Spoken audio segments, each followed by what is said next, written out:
J'ai une mauvaise nouvelle à vous annoncer. Oh, J'ai eu un retour du garage pour mon van. Mon garagiste, il avait en visu 2 boîtes automatiques en second hand. Les 2 sont en très mauvais état. Donc c'est pas possible de les réparer. De base, c'était pas possible de réparer ma boîte auto. Et du coup là, il a aucune solution. En fait, il faut savoir que la boîte auto qu'ils ont besoin pour ma voiture, c'est pas du tout les mêmes que les autres, entre guillemets. Donc c'est pour ça que c'est aussi difficile pour mon garagiste d'en trouver une à proximité. Donc il va essayer d'estimer les frais de la réparation de ma boîte auto. Les frais de la boîte auto sont trop élevés. Le mieux c'est que tu vendes ta voiture, donc sans boîte auto, donc c'est-à-dire un garage. Je perds énormément d'argent dans l'achat de ma voiture, quoi. Donc ça a été un gros coup dur. Et puis avec du recul, en parlant avec mes potes français qui vivent en Nouvelle-Zélande, j'ai pris du recul. Je me suis dit que c'est peut-être pas anodin, peut-être que je dois changer de type de voyage en Nouvelle-Zélande. Peut-être que je dois pas faire tout ce que j'avais prévu, peut-être que j'ai d'autres choses à vivre à d'autres endroits, peut-être que je dois voyager autrement, peut-être que je dois faire une pause et aller dans un autre pays, je sais pas. Mais en tout cas, ce qui est sûr, c'est que si ma boîte auto me coûte trop cher, je vais pas la réparer. Parce qu'en fait, ça peut coûter le prix d'achat d'un autre van, en fait, si vous voulez. Donc voilà. Rien n'arrive par hasard. Donc on verra bien. Et puis ce qui est sûr, c'est que si j'ai plus de van, je vais pas faire tout ce que j'avais prévu de faire. Mais je ferai l'essentiel. Il faut que je réfléchisse. De toute façon, pour l'instant, j'ai rien à faire. J'ai juste à attendre. Voilà où j'en suis. Donc un peu compliqué. Tant pis, si je dois revendre ma caisse maintenant, et tant pis, j'aurais perdu de l'argent. Mais... De toute façon, je prends aucune décision pour l'instant. Je n'ai pas encore d'estimation du prix de la réparation de la boîte auto. Mais ça fait chier, surtout que j'ai aussi mes 2 pneus à payer. J'ai la main d'œuvre parce qu'en fait, ça fait des semaines qu'ils checkent ma voiture. Donc ça aussi, je vais le payer. Il y a la révision à faire. C'est compliqué. Franchement, c'est compliqué. Et puis, qui voudra d'une voiture sans transmission? Je me dis qu'il n'y a que le meilleur qui m'attend. Donc voilà. Bon, tout ça pour vous dire qu'aujourd'hui, donc on est samedi. Je vous ai pas dit, mais donc là-bas il y a les avocats. Et Delphine et Guillaume, ils ont également un shed. Je vous montre de loin. Donc c'est ancien propriétaire, ils avaient des vaches ici. Bon, je sais pas trop comment ça s'appelle en français, je sais que c'est shed. Voilà, donc il y avait les vaches ici. Et c'est trop sympa, il y a grave du potentiel, je vous montre. Bon, là je fais le ménage parce que je trouve que c'est crade. Regardez comme c'est beau. Donc forcément, les locataires sont partis. Je vais faire un énorme espace de yoga. Une grosse pensée pour toi, Clé. Je sais que tu kifferais l'endroit. En plus, connaissant Delphine, ça va être trop beau. Ça va être peint, ça va être coloré, ça va être décoré. Je vois bien plein de petits coussins là-bas.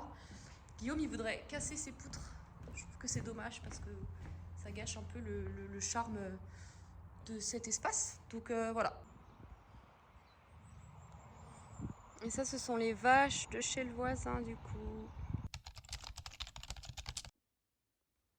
Good morning. Bon, là, il est 5 h du matin. Je vais me lever pour une belle journée. Je pars pour 2 jours. J'ai trop hâte. Ça va être trop bien. Ciao là. Bon, après 3 heures de route, je suis arrivée à la pointe du phare nord de l'île du Nord. Ça s'appelle Cap Rengin. C'est incroyable. Donc là, je suis sur la partie Tasman, la mer Tasman, et de l'autre côté, c'est l'océan. Il y a une rando pour voir ce bras de mer entre ces deux mers, en fait. Donc je cherche l'entrée. La route était interminable, c'était très long. Voilà, c'était vraiment très long. En plus, la petite Paul de Guillaume,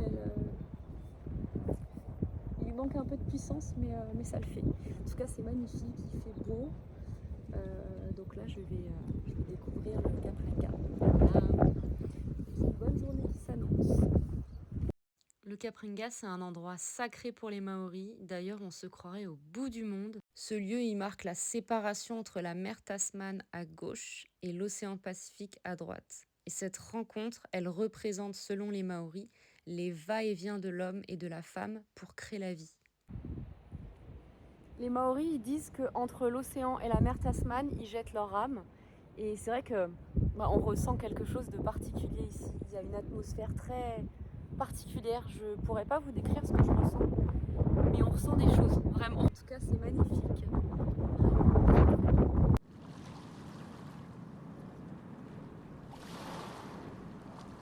Petite pensée à toi, Louis. Je suis à Tapoputupu Bay, à la pointe du Kaprenga, et je suis au free camp que tu avais adoré, que tu m'avais recommandé. Mais je n'ai plus de van pour l'instant, donc je ne pourrais pas dormir ici. Vous imaginez dormir ici, franchement. Waouh, cette vibe incroyable. Je vous jure, il y a des énergies tellement spéciales ici. C'est fou. D'ailleurs, je crois que c'est une plage sacrée maori.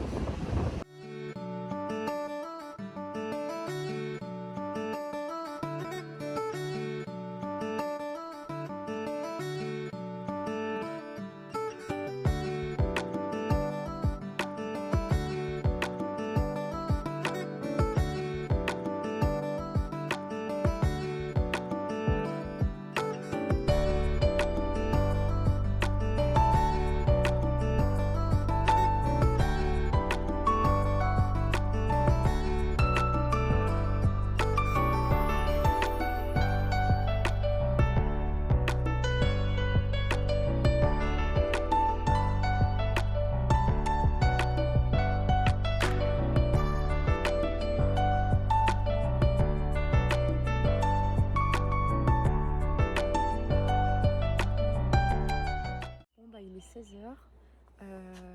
Aujourd'hui, j'ai fait de la route. Clairement, j'ai fait beaucoup de route. Je me suis levée très tôt ce matin pour aller au Cap. Et en fait, on se rend pas compte, mais c'était tellement long. C'était tellement long. Donc, les paysages vraiment incroyables. Et une osmose, une atmosphère très apaisante, très particulière. J'ai trop kiffé. C'était génial. Les dunes de sable, c'était magique, c'était incroyable. Delphine et Guillaume, ils avaient une planche de surf, donc du coup j'en ai pris une et j'ai rencontré des Tchèques, un couple de Tchèques. J'ai grave papoté avec eux. Je me suis rendu compte d'un truc, c'est qu'en fait l'accent néo-zélandais qui me pose problème, parce que eux ils m'ont parlé, j'ai pratiquement tout compris de ce qu'ils m'ont dit, donc c'est vraiment l'accent. Et je suis dans une forêt de kauri, une forêt très ancienne. C'est un couple de Néo-Zélandais qui le tient. J'ai rien compris, j'avais trop envie de faire pipi. J'ai conduit pendant presque 2 heures, j'avais trop envie de faire pipi. Et il m'a parlé pendant une demi-heure. Ils ont découvert plusieurs kaoris il y a 1 million d'années, enfin c'est un délire. Et en fait, ils ont retrouvé de l'ambre dans les kaoris. En fait, c'est un arbre très ancien en Nouvelle-Zélande, très connu, très emblématique. Ce sont des gros arbres. Et en fait, la sève des anciens kaoris font de l'ambre. Donc en fait, ils travaillent les pierres. En tout cas, best journée. Ça me fait beaucoup de bien, surtout avec les galères qui m'arrivent en ce moment avec ma voiture. Mais je suis très contente. Je fais ça en 2 jours. Je voulais pas rester au Cap. En fait, je voulais pas prendre une nuit au Cap parce qu'il y a des choses que je veux faire ici aussi demain. Donc en redescendant, donc j'ai préféré juste monter et redescendre aujourd'hui. Parce qu'il y avait quand même 2 choses que j'avais très envie de faire, que j'ai fait, le Cap et la Johnson. Donc ça c'est fait, et demain, belle journée aussi qui s'annonce. Donc voilà, je suis contente. Et là, je me pose un peu, mais en fait, je me suis un peu dépêchée. Donc là, je profite de cette forêt. Le propriétaire, il m'a dit, t'inquiète, parce que c'était marqué sur le site que ça fermait à 17h. Il m'a dit, tu prends le temps que tu veux, donc merveilleux. Je sais pas si on se rend compte sur la vidéo, mais là, il y avait un kaori de planté. Voilà la taille d'un tronc d'un kaori. Vous imaginez? C'est énorme. Donc pour la petite histoire, lorsqu'un kaori il est endommagé, il produit une grande quantité de sève résineuse qui protège le bois intérieur. Et en fait, cette sève, elle se fige en morceaux durs et elle tombe au sol. Et après des milliers d'années, la sève, elle durcit et elle donne de l'ambre. Donc, à l'époque, les Maoris utilisaient la gomme des kaoris pour mâcher, tatouer et allumer les feux. Et dans les années 1830, ils échangeaient leur ambre contre des produits de luxe européens. C'était la principale source de revenus du Northland, notamment pour les fermiers. Et à cette époque-là aussi, un grand nombre d'immigrants ont travaillé sur ce site. Il y a eu un gros business à cette époque-là. Bon bah une journée qui se termine bien. Je suis en bord de mer, coucher de soleil, à l'endroit où Sean m'avait emmené. Petite pensée à lui d'ailleurs. Ils ont fait une tête quand je leur ai demandé du poisson juste grillé. Ils m'ont dit non, non, on fait que frire. J'avais le seum. Du coup, j'ai pris un fish and chips, donc lemon fish avec des frites de curcuma. Je sais pas comment on dit en français, en patate douce. Patate douce, voilà. Trop, trop contente. Franchement, bien mérité.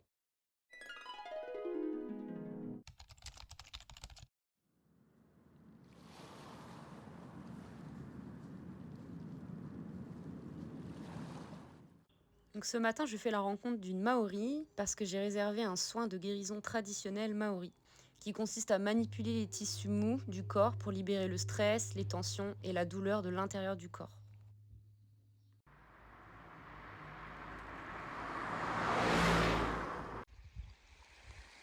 Bien arrivé sur une plage paradisiaque en plein cœur de la Tauranga Bay. Je vais faire une petite rando de 5 km. Le temps est propice cet après-midi. Donc cette rando, elle tombe à pic parce que j'ai reçu une très très mauvaise nouvelle. Genre vraiment, une nouvelle qui va compromettre mon voyage malheureusement. Oh my god. Je vais devoir revoir le type de voyage que je vais faire. Donc là, je vous en ai pas encore parlé, ça a un peu gâché ma matinée. Même si la session de Meremy Treatment s'est super bien passée. J'avoue que là, c'est compliqué. Donc je vais essayer de pas y penser, de faire ma petite balade et puis je vous raconterai ça plus tard.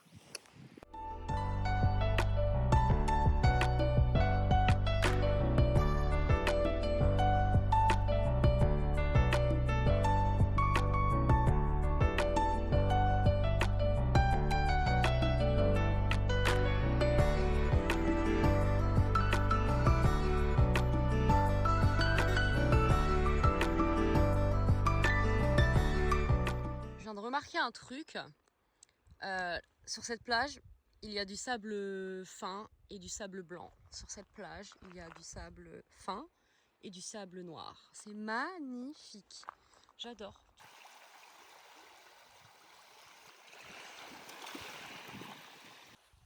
Bon bah c'est une très très belle randonnée. La baie de Tauranga, Christina, t'avais raison, c'est juste trop beau. En plus le temps est magnifique, je crois que j'ai jamais mis autant de crème solaire qu'en Nouvelle-Zélande. J'en ai mis partout, surtout sur mon joli tatouage. J'ai réservé une petite nuit d'hôtel à Mango Nui, donc à côté du fish and chips dans lequel j'ai dîné hier. Donc en fait c'est un hôtel qui fait aussi fish and chips et qui fait Irish pub. Et en fait c'est tenu par des Maoris. Alors je suis arrivée à 19h, donc ça va, mais pour eux c'est très très tard, mais je les avais prévenus. Et ça pue la friture, genre là vraiment, pareil, je suis encore dans ma zone de confort. J'ai pris sur moi, j'arrive dans la petite chambre. Alors, premières impressions, l'enfer. Vraiment, ça sentait la moisissure, il y avait de la moquette, mais en même temps en Nouvelle-Zélande il n'y a que ça, de la moquette dans les chambres. C'était pas très propre, il y avait des taches sur les draps, bon bref, voilà. Donc j'aère, je décide d'aller prendre ma petite douche et tout. Et puis là, dans le pub, il y avait la musique à fond. Je me suis dit, putain, il était 21h, j'étais épuisée, j'avais juste envie de dormir parce que j'étais quand même levée à 5h le jour même. Et puis, en fait, avec du recul, bah, ça s'est bien passé. J'ai hyper mal dormi par contre, parce que j'ai fait une petite crise d'allergie toute la nuit. Et j'ai pas arrêté d'aller faire pipi comme d'hab. Parce que depuis les dunes de sable, je me sentais très très déshydratée. J'ai pas arrêté de boire, vraiment. Bref, Maori, ils étaient tous un peu arrachés. Je me suis dit comment ça va se passer et tout. La réceptionniste Maori, j'arrivais pas à fermer la clé pour sortir de ma chambre. Elle m'a dit oh, mais non, ne ferme pas, t'inquiète pas, il y a personne qui vole ici. Enfin, vraiment, c'est très safe, donc t'inquiète pas. Bon, je suis quand même allée me doucher avec ma banane et mon passeport et ma carte bancaire et mon téléphone, tu vois. Mais finalement, avec du recul, à part la nuit que j'ai passée, qui s'est pas bien passée du tout, avec du recul, c'était chouette, voilà, d'entendre la musique du pub, entendre que c'est animé dans ce petit village de pêche. Et puis je me réveille, j'ouvre ma fenêtre, la vue de ouf, quoi. C'est ce que j'avais vu en fait dans les avis sur Booking. Et c'était vraiment, vraiment incroyable. Les Maoris sont sympas. Encore une belle leçon parce que je juge peut-être un peu trop vite aux apparences. Et finalement, ça s'est bien passé. J'ai pas eu de problème, donc voilà. Ce matin, incroyable, j'ai vraiment passé un merveilleux moment. Donc je suis allée voir une Maori. J'ai fait une séance de Miri Miri Treatment.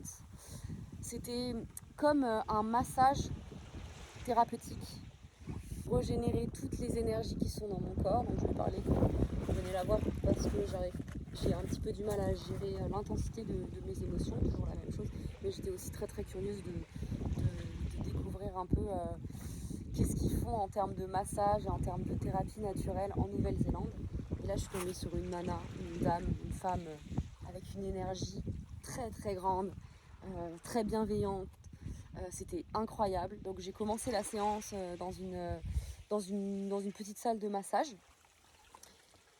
Et elle m'a dit, alors d'abord je vais essayer de te remettre, si tu veux bien, tes membres en place, tes bras, tes jambes, tout ça.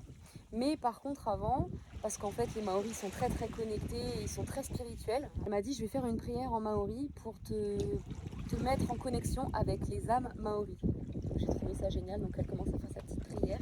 Ensuite elle prend mes membres, donc mes bras,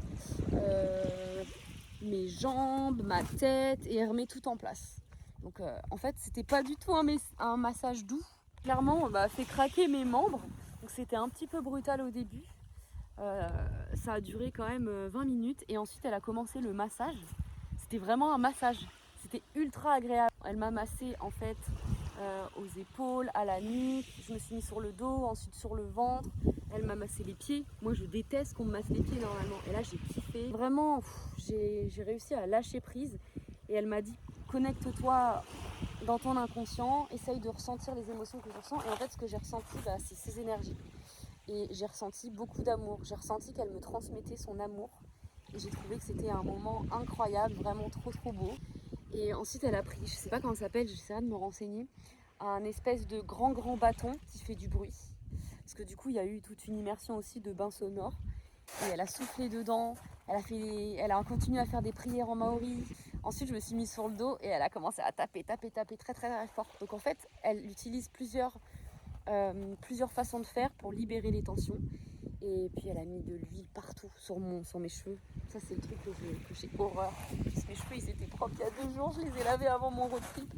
Et là elle a mis de l'huile sur mes cheveux, et ben non, ça me dérangeait pas du tout. J'étais tellement détendue et apaisée. C'était un chouette moment, vraiment. J'ai trouvé ça cool en fait de faire un soin thérapeutique de la culture maori, parce que c'est vrai que c'est important quoi. Et puis ça change, donc j'ai vraiment adoré. Les huiles, ça sentait super bon. Elle a mis du spray après. Et ça a duré, normalement c'était 45 minutes, 100 $.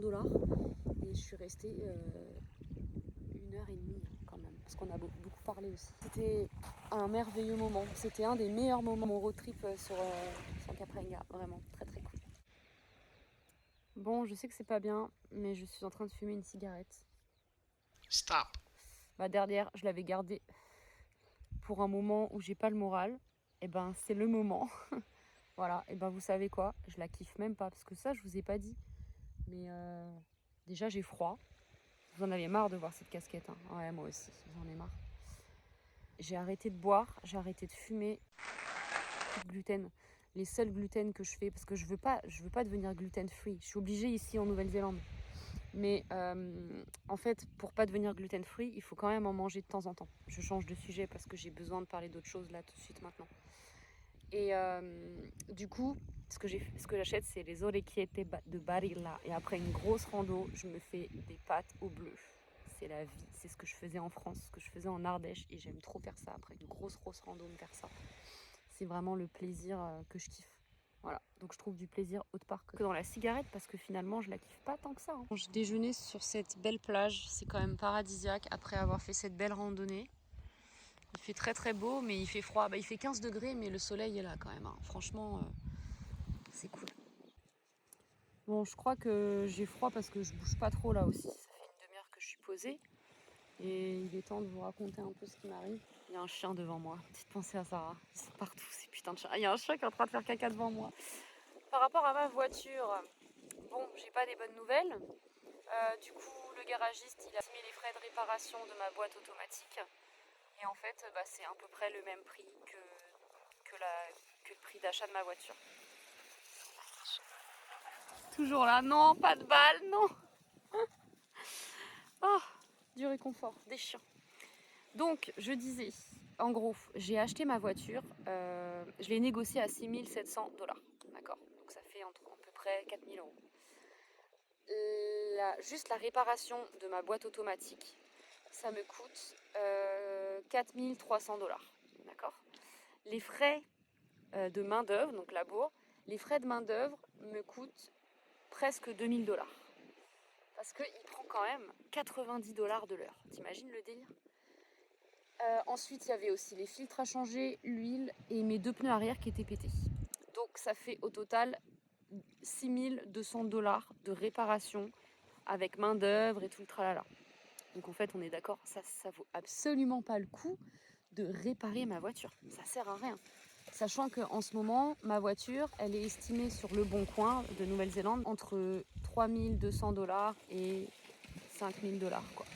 Donc en fait, autant en racheter une, sauf que en fait, là, ça m'a vaccinée, j'ai plus du tout envie d'acheter une caisse. J'ai l'impression que je suis un peu bloquée. Parce que le garagiste, il m'a dit quoi? Il m'a dit, voilà, toi tu me dois ça, dans tous les cas, et je lui dois la main d'œuvre et tout ça. Si je fais pas réparer ma boîte auto. Sinon, tu payes rien, mais tu me donnes ta caisse. MDR. Il a vraiment cru que j'allais lui donner ma caisse. Sérieux.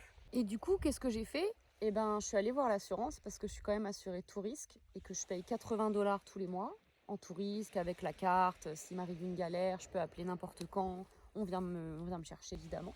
Bonne française comme je suis, j'ai pris l'assurance parce qu'en Nouvelle-Zélande, les assurances ne sont pas obligatoires. Donc c'est pas hyper cher, bref.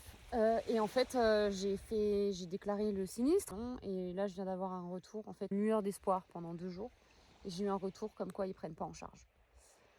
Donc là, en fait, je me dis, je sais pas quoi faire. Il est hors de question que je lui donne ma caisse, mais en même temps, ça me fait chier de lui payer la main d'œuvre alors que ma transmission, elle va pas être réparée. Dans tous les cas, si on enlève les pneus, si on enlève l'huile, on enlève toutes les conneries, je dois juste lui payer la main d'œuvre, je dois lui payer environ 800 $. Dans tous les cas. Dans tous les cas, je lui donne 800 $. Donc soit je lui donne ma caisse, soit je lui donne 800 $. Donc je pense que je vais lui donner 800 $. Et j'envisage de mettre ma voiture sur Le Bon Coin sans transmission. Mais qui voudra d'une voiture sans boîte auto, franchement? Absolument personne. Et sinon, je vais contacter, je pense, le démolisseur de Whangarei, qui est à 2h30 d'ici. Voir combien il pourrait me... Mais tu vois, c'est pareil, en fait. Il faut la remorquer jusqu'à Whangarei. Ça va me coûter un bras. Donc ouais, voir avec un démolisseur combien il me prendrait ma voiture pour la démolir. Et sinon, la vendre à la pièce, quoi, en fait. Il y a bien des trucs qui sont bien sur ma voiture, quand même. Mes 2 pneus avant, par exemple, ils sont en excellent état. Puis en plus, c'est un camper van, quoi. C'est un van aménagé, donc ça doit bien valoir un petit peu, quand même. L'idée, c'est de récupérer un petit peu d'argent sur ma voiture, quand même. Parce que là, on va pas se mentir, ça fait 7 000 $ à la poubelle. Sachant que j'ai pas vraiment rentabilisé ma voiture, parce que depuis que je suis arrivée en Nouvelle-Zélande, je suis restée 2 mois ici dans le Northland. Je suis restée 3 semaines et demie en LPX et 1 mois et demi à Nelson, en fait. Rentabilisé en termes de road trip, j'ai pas du tout rentabilisé mon... Ça me fait chier. Hein. Donc voilà, donc là c'est compliqué, je remets un peu mon voyage en question.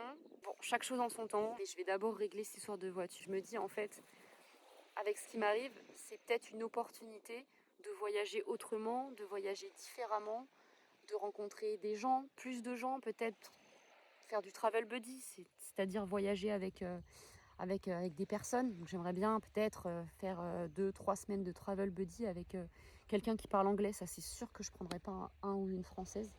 D'ailleurs, j'aimerais voyager plutôt avec une femme, vous en doutez. Donc voilà où j'en suis. Et demain, j'ai rendez-vous avec mon garagiste. Je ne sais pas ce qu'il veut me dire, mais il veut me voir. J'ai annulé mon assurance, essayer de vendre ce qu'il y a à l'intérieur, et puis en fait vendre aussi toutes mes affaires, en fait.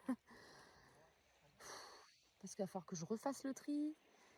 Donc voilà, je me dis qu'il n'y a rien qui est anodin dans la vie. Si ça m'arrive là, maintenant, c'est que je dois prendre une décision. Et dans tous les cas, je sais que je prendrai la bonne décision. Voilà. Et la bonne nouvelle, ça, je ne vous l'ai pas encore dit, je rejoins ma mère aux Philippines avant de rentrer en France. Donc, je suis très très contente. On va se retrouver pendant 2 semaines et demie à Palawan parce que en fait, les Philippines, c'est 700 îles. C'est énorme. En fait, on se rend pas compte, mais d'aller de île en île, c'est très très loin. Et déjà, il faut prendre un avion de la capitale de Manille à Palawan. Voilà. Et ensuite, il faut prendre des bateaux pour aller de île en île. Donc, on va rester sur la grande île de Palawan. Moi, j'arrive quelques jours avant elle. On a pris toutes les deux notre billet. On est super contentes. Et c'est très, très cool. Je rentre en France le 10 février 2025. Voilà, c'est tout pour moi. Voilà, et je pense que je vais clore cet épisode de ma vie en Nouvelle-Zélande, ici même. Merci en tout cas de me suivre et je vous fais des bisous.